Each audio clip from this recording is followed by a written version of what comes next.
The Packers have made it clear they intend to keep Davante Adams no matter what.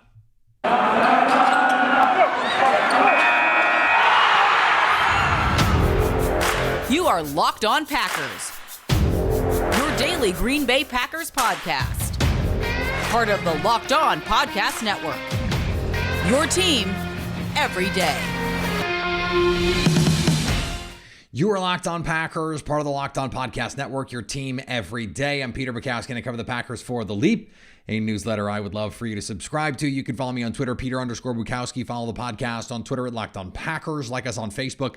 Subscribe to the podcast, iTunes, Spotify, Google Podcasts. Wherever you find podcasts, you will find Locked On Packers, the #1 Packers podcast on the internet. And the show for fans who know what happened. They want to know why and how. Today on the show, we talk Davante Adams, a little bit of Aaron Rodgers. We talk a little bit NFL draft as we head into the combine. Let's start with Davante Adams. Charles Robinson from Yahoo Sports, who has been very hooked into this whole Aaron Rodgers situation, who is an extremely plugged-in reporter, full stop. He is one of the best we have. He knows things. He knows a lot. And he's a terrific reporter. He was early on the Rodgers discontent stuff, had the reporting within a couple days of, I think within like 24, 48 hours. He had a full story with quotes and anonymous sources and all kinds of stuff. Like this was ready to go. And he was on the Athletic Football Show with Robert Mays. And he was talking about Aaron Rodgers. And we'll get to that part of it in a second. The thing that I think is really interesting is he said the Packers have made it clear they are keeping Davante Adams. Not just if Aaron Rodgers stays. They are keeping Davante Adams. And the way that he phrased it implied that the rest of the league also believes Davante Adams is staying. Now, we've seen some reporting about if he goes, what teams might be interested. That might just be some wishful thinking from those teams. Here's the reality of the situation for the Packers. If they want to keep Davante Adams, they can keep Davante Adams. It doesn't have to be on a long-term deal. Now, that being said, Davante has been of two minds about the franchise tag, at least publicly. Basically said he doesn't want to play on it, but also said when it comes to his contract and all that stuff, when asked about his contract specifically, he said, look, I'm not the kind of guy who's going to cry about it. I'm going to go do my job and let the rest work itself out. Would he play on the franchise tag on a Packers team where Aaron Rodgers was not the quarterback? I think that is a question that we don't know the answer to, that I think only probably Davante Adams knows the answer to. Maybe he's shared that answer with Aaron Rodgers. And maybe he shared that answer with the Green Bay Packers. Brian Gutekunst said at the Combine yesterday that he had a very good conversation with Davante Adams, that BG has been in communications with Davante Adams' representatives, and that he feels good about the relationship.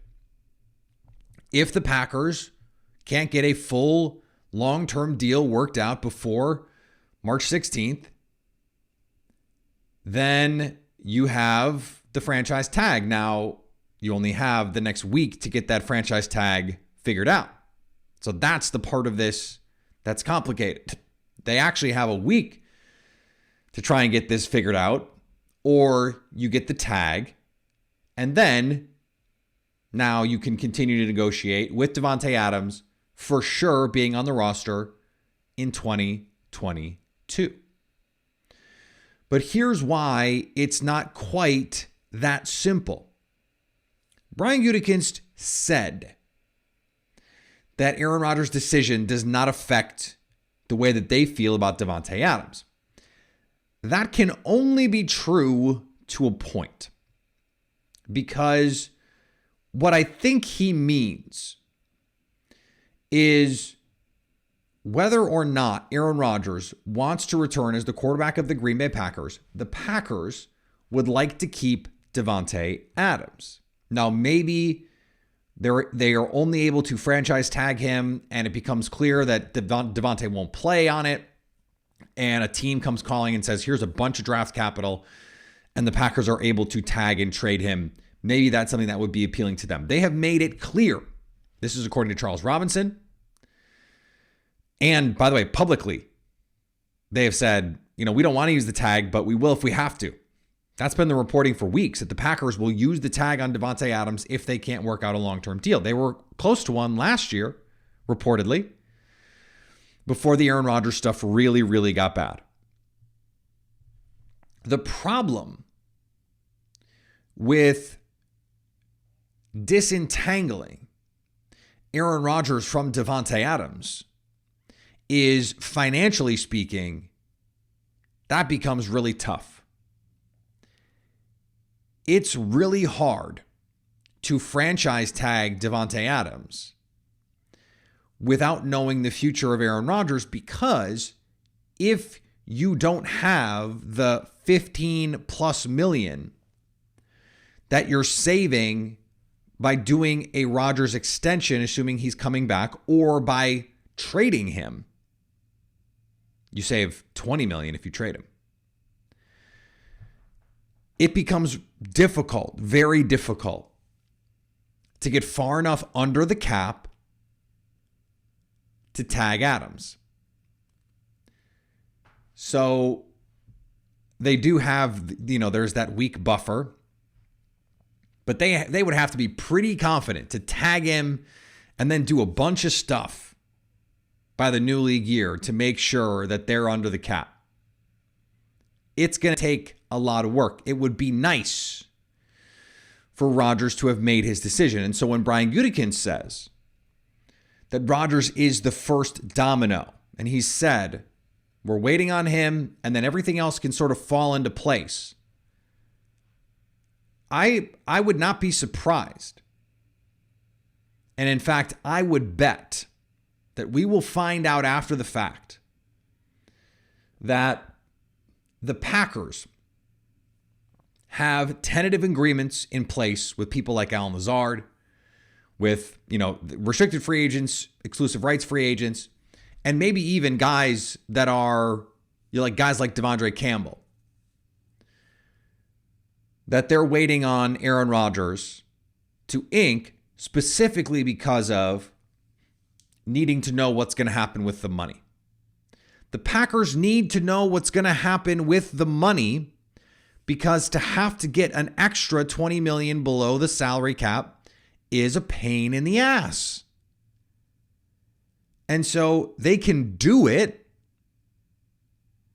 but it becomes more complicated. It's really, really tough for the Packers to get below the salary cap without Aaron Rodgers far enough to franchise tag Davante Adams. Now, if Rodgers is coming back, and presumably Davante Adams would know that,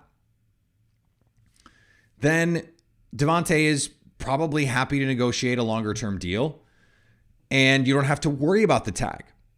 Here's another potential scenario.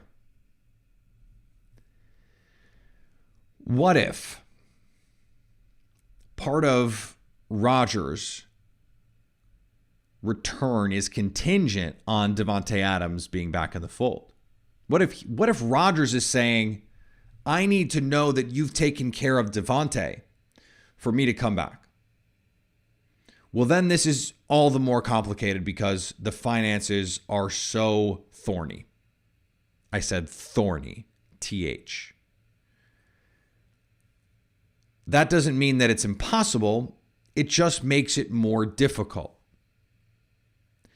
And so for the Packers, it is true that they can say, or it can be true, that they can say, look, we want Davante Adams irrespective of what Aaron Rodgers decides. Now, Davante can say, I'm not going to play on the tag. That's a separate thing. That's his choice. But the Packers can say, we're not moving him.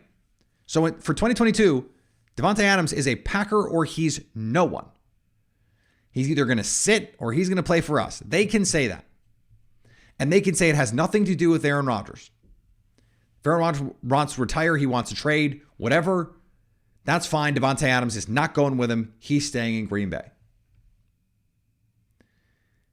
But not having the Rodgers money, whether from a trade or a new contract extension, makes this all a cluster, you know what. And that's why everyone is waiting on Aaron Rodgers. So how many more moves would the Packers have to make? They know what the contract looks like. We've heard it. Ian Rappaport, 2 straight days reporting they're negotiating. They're figuring out what a contract would look like if Aaron Rodgers wants to come back. Now, Charles Robinson also, by the way, reported that he believes Rodgers is going to come back, that they're in a good place in their relationship, and that the Packers are doing things that have what he called Aaron Rodgers fingerprints on them. Tom Clements, etc. That this is why you do this, so you're coming back. If you have the money and the Packers know what that contract looks like. They know what it looks like in 2022 or something close to what it's going to look like for the league season starting in a couple weeks. Which means they know how much more money they have to figure out by the new league year to get under the cap far enough to tag Adams, and what a deal could look like if he were to sign one, how much money and how much space they would have to offer him this season, what they can offer. Those things are important. They're connected. And there's just no getting around that. There's just no getting around that. Thanks to everyone who makes Locked On Packers their first listen of the day. We hope you enjoy starting your day with us as much as we enjoy starting our day with you. Today's episode is brought to you by our friends at BetOnline. Football season might be over, but basketball is here. Pro and college, all the latest totals, odds, player performance props to where the next coach fired is going to land. BetOnline.net is your number one spot for all your betting needs. BetOnline remains the best place to bet on sports across genres. Hockey, boxing, UFC, golf.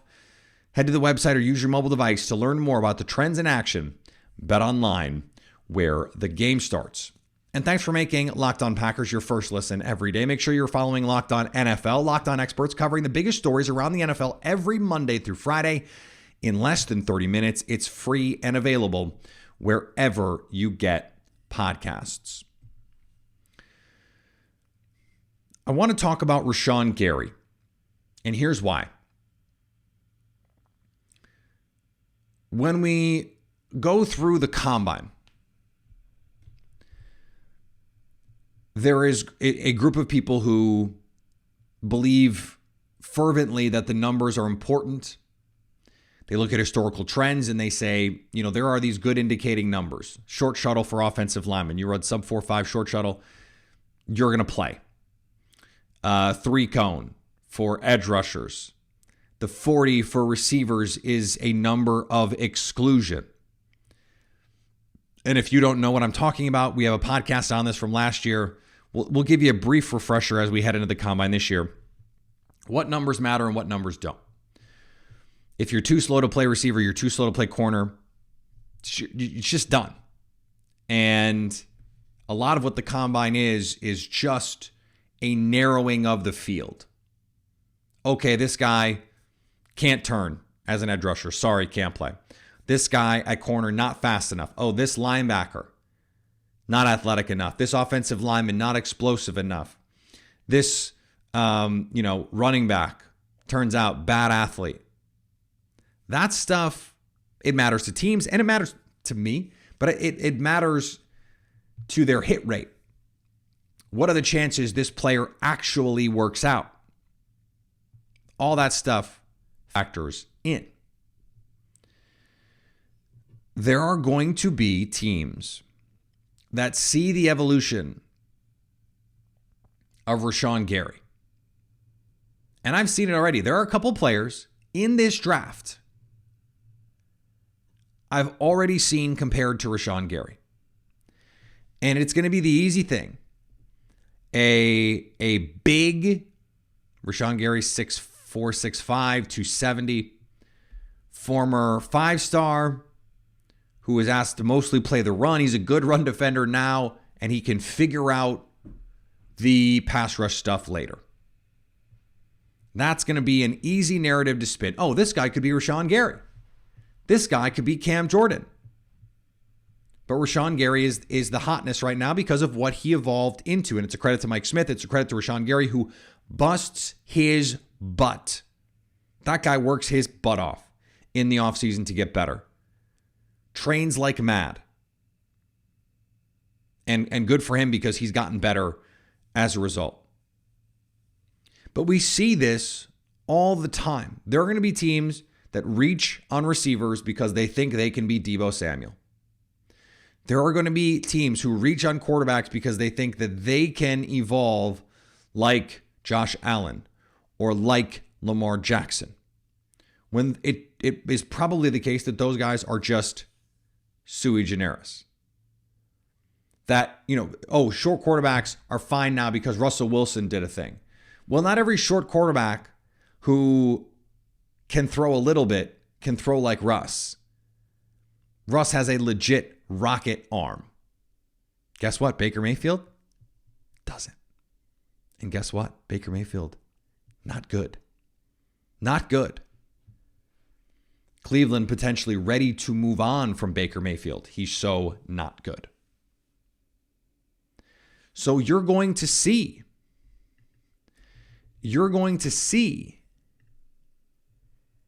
these players compared to Rashawn Gary, the edge rusher from Minnesota.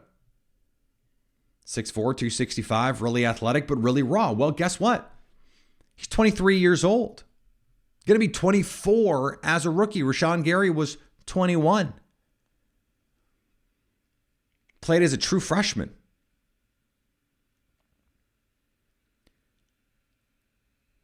It's not going to work for everyone. And also, guess what? They don't have the athleticism that Rashawn Gary has. 100th percentile. Seriously, 100th percentile. It has already become too normalized what happened with Rashawn Gary. The 40-yard dash he ran, the explosive numbers that he put up. Speed score is one of the best we've ever seen at the combine. Ultra elite athletic tools. I mean, rare athletic tools. If it were a steak, you would have brought it in the same room as the grill and taken it out. That's how rare he is athletically. So unless you're banking on that stuff, don't compare anyone to Rashawn Gary, or you are going to miss. You're going to miss. And that includes the Packers. I am all for banking on athletic traits and believing that your coaches can make them into something. I think the draft is specifically, in fact, for finding guys with traits and letting your coaches do their jobs. You can always find guys who can play in free agency, guys that are proven to be NFL players. You don't prove you can play only in college. That's not enough because there are plenty of guys who have been productive, good, even really good to great college players who could not play in the NFL precisely because they did not have the athletic tools necessary to be productive at the next level. So you have to find that balance. You have to be able to have, if you're going to not even reach, if you're going to bank on tools and upside, then you better be dang sure that that guy has tools and upside, that he has room to grow, that he's young enough, that he hasn't physically reached a place where it's going to be more difficult than another player to get to that ceiling. If you're 23, going to be 24 as a rookie, you can't be a raw prospect. Cannot. We can't do it. I'm not doing it. It's just, it is so rarely worth it in those cases To me, the juice isn't worth the squeeze. Not in the first round. I mean, how many times have we seen guys who were most or all, usually most, tools, who went early and turned out to be great players? Most of the toolsy guys, the ultra athlete guys, they're fine or they suck, but they rarely reach that upper echelon level. I mean, I think you could make the case Jadeveon Clowney was that. He was, man, incredible athletic tools, but he was highly productive. Pressure is production. Myles Garrett, crazy athlete, but he was productive in college. There are plenty of examples, though, of guys who were taken and you go, oh, just trust us. They can become something. Ziggy Ansah is a good example. He had some nice seasons. He was never an elite player, and he couldn't stay healthy. There is the other side of this, though, where you're going to say, okay, well, let me take the pass rusher who proved that he was good in college. Okay, but does he have the traits? Does he have enough bend? Does he have enough flexibility to run the loop and get around the edge? Does he have the length to keep NFL offensive tackles off his body? Rashawn Gary has all that stuff. You can't bank on that development cycle if you don't have those physical tools. And guess what? No one has those tools. No one. Seriously, not hyperbole. No one. He's in that Myles Garrett, Jadeveon Clowney, crazy athletic gifts class. And again, especially if you're the Packers, I'm fine trusting your coaching staff. You have a proven track record of developing these guys and saying, we think coaching staff wise, this can be figured out and you can maximize this guy. And you don't need him to start right away because you've got Rashawn Gary and you're probably going to keep one of these Smiths. So first round, raw, ultra athletic guy. There's a couple in this class. It's a good edge class. I think the Packers are going to take one of them in the top 100. I would. But we can't expect all these guys to be Rashawn Gary. Now, there is a guy at Georgia. Trayvon Walker's there at 28. Almost 6'5", 275. Thick, athletic, a better run defender than pass rusher right now, but can slide inside. Rashawn Gary is a decent comp. I don't think he's as athletic as Rashawn Gary. You know who's a better comp for him?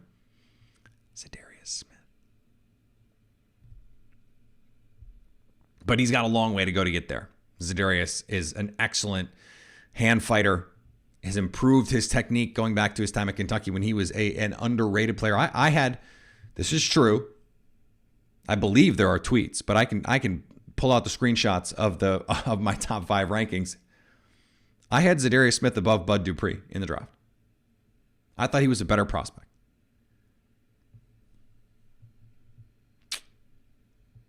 I was right. Spoiler, I was right. Today's episode is brought to you by Built Bar. Built Bar is the best tasting protein bar ever. It's the protein bar that tastes like a candy bar. Have you tried the Built Puffs? If you haven't, you're missing out on one of the best things that you can eat. It's the first ever protein-infused marshmallow. I didn't misspeak. That's real. Fluffy, marshmallowy. It's not just a protein bar. It's a treat. Covered in 100% real chocolate. You can get them in churro, coconut marshmallow. That's mine. Banana cream pie. These things are going to be your new favorite. I'm telling you, Built Bar is covered in 100% real chocolate. That's real chocolate. Yet they're low in calories, high in protein. Just try them. What do you have to lose? They're delicious. I'm telling you, and every person that I've said, hey, go try these things, they reach out to me on Twitter. They reach out to me on Instagram, and they say, you were right. These things go hard. Go to Built.com and get 15% off when you use the promo code LOCKED15. That's Built.com for 15% off when you use the promo code LOCKED15. Thanks for making Locked On Packers your first listen every day. Now go make your second listen Locked On NFL Draft. Ryan Tracy and former NFL cornerback Eric Crocker Bring the NFL Draft to life every day with insight and analysis on college football prospects and NFL front offices. It's free and available wherever you get podcasts. No decision from Aaron Rodgers. We did not get a Pat McAfee show appearance. That's interesting. The sooner the better.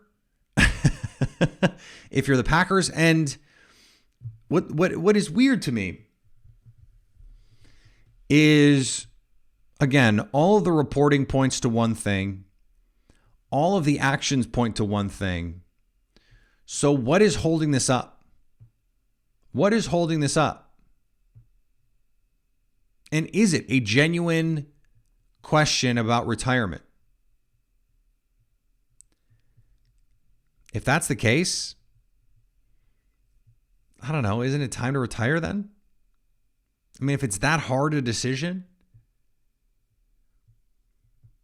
it's a fascinating situation. I can't make the answer be anything other than what Aaron wants it to be. And he's got to make the best decision for him. But every day that passes without a decision makes it more difficult for the Packers to move forward. And that's just the reality. That is not a, hey, Aaron, hurry up. That's not anything like that. It's just the reality of the situation. For Aaron Rodgers to put the Packers in the best position for them to either move forward without him or, more importantly, for him, move forward with him, if that's his decision, then the sooner the better. That's all. And I'm sure he knows that. And Brian Gutekunst says that Aaron knows that. And Aaron knows what the timeline is. But to go from just a day or two ago, Brian Gutekunst saying, hopefully soon, but it's on his timeline, to at the combine going, well, we hope by the new league year.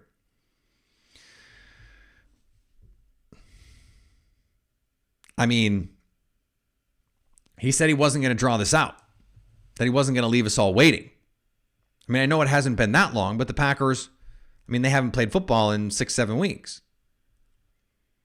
And there are decisions coming for the team. Decisions coming for a player that he wants to be in Green Bay, a player that seemingly wants to be in Green Bay. So how does that all get balanced? Not easy. These are not easy decisions. These are not easy choices for anyone. And I don't want to make it seem like they are. This is Aaron Rodgers' future. It's a lot of money at stake for him, for the Packers. And it is a franchise, at least their run at a Super Bowl at stake for him to come back or not, because they're just not Super Bowl contenders without Aaron Rodgers, we don't think. One little interesting nugget from Charles Robinson is he doesn't think that Brian Gutekunst would trade Jordan Love. Just not at that place yet, despite the fact that he mentioned that the Cardinals really like Jordan Love and, the Colts. And so, I think that matters. If there are teams that could actually have interest in him, that's different, right? But the Packers still don't want to give up. I think that matters. That matters to me, certainly as an outsider. So we'll keep our eye on this situation.